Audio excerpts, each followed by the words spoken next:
கஷ்டம், கவலை, வேதனை, துக்கம், துயரம் அப்படின்னு சொல்லிட்டு அப்படியே கட் பண்ணிறணும் வீடியோவை அப்படிங்கிறாங்க. எப்படி ரொம்ப சின்னதாக பண்ணணும் அப்படிங்கிறது தெரியலிங்க எனக்கு. சொல்ல வந்த விஷயத்த சொல்லித்தான் தீரணும். இப்போ எப்படி சுருங்க சொல்கிறது, இதை விட ரொம்ப வேதனையாக இருக்குது அப்படின்னு சொல்லி வைக்க முடியாதுங்க. இருந்தாலும் சொல்ல ட்ரை பண்ணுறேன்.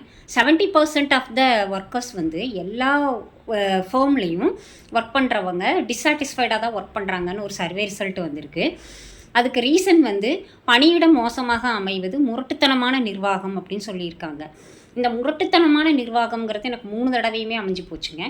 சந்தோஷமாக வேலையை விட்டுட்டு வரலைங்க, கட்டாயப்படுத்தி தான் வேலையை விட்டு அனுப்புனாங்க.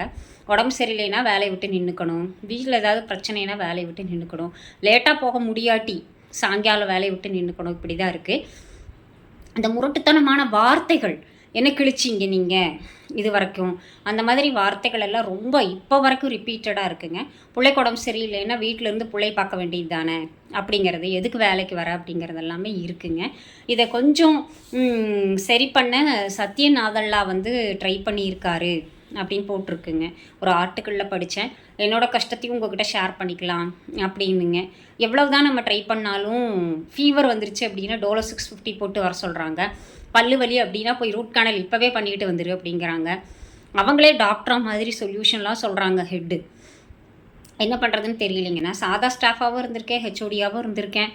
எப்போதுமே அந்த மாதிரி ப்ரெஷரில் தான் இருந்திருக்கேங்க. எல்லாருக்குமே அந்த மாதிரி மன உளைச்சல் இருக்குது அப்படின்னு சொல்லி இந்த ஆர்டிக்கிளில் போட்டிருக்குங்க. அந்த ஆர்டிக்கிளை பார்த்துட்டு தான் உங்களுக்கு பர்சன்டேஜும் சொன்னேன். அதே மாதிரி கேஸ் லைட்னிங் அப்படின்னு சொல்லிட்டு ஒன்று இருக்காமா.